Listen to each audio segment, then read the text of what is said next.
This entry, called Community Life for People with Parkinson's, takes an interdisciplinary perspective on mobility and communication using the smartphone data provided by the Michael J. Fox Foundation.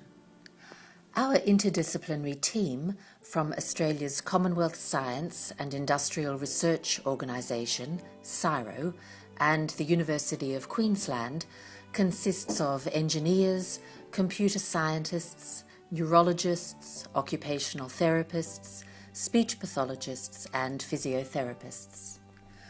We used the concept of life space to frame our entry, and in this way we focused on the real-life outcomes of people with Parkinson's, living in and interacting with their communities.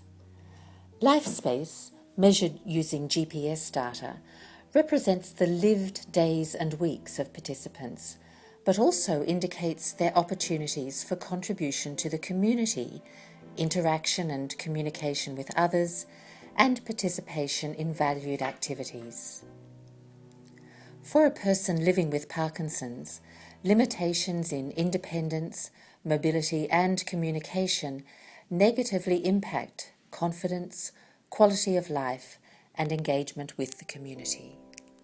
We will show that an interdisciplinary analysis of the dataset provided by the Michael J. Fox Foundation reveals that people living with Parkinson's have a reduced life space, shown by an analysis of both movement, activities and, to a lesser extent, communication abilities, and that this life space decreases with increasing Parkinson's disease severity.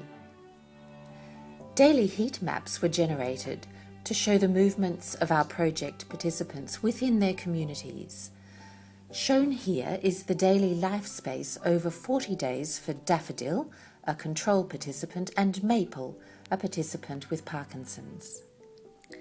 It is clear that Daffodil regularly travelled further distances, where his heat maps indicated time spent at work versus weekend and other activities.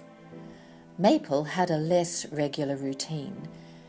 He travelled shorter distances and had more days when he stayed at home or very close to home. He demonstrated an active, albeit geographically restricted life, with visits to the gym, walks in a state forest, and trips to social destinations. Life space also relates directly to increased severity of Parkinson's disease symptoms. In particular, the reported symptoms of the participants with Parkinson's related to the percentage of time they spent at home, with those people with Parkinson's with more severe symptoms spending more time at home.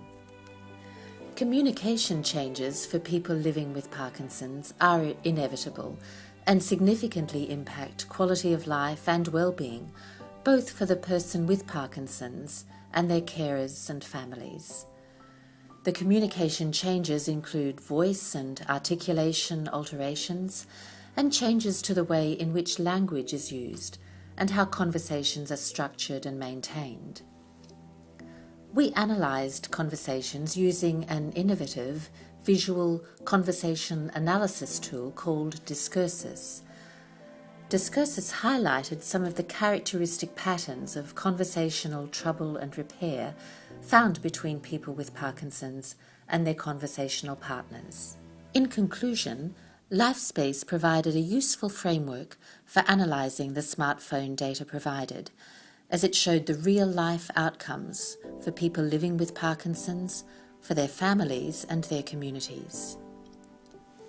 In the future, LifeSpace has the potential to provide each person with Parkinson's and their health teams a personalised tool for accurately monitoring disease progression and measuring real-life response to treatments.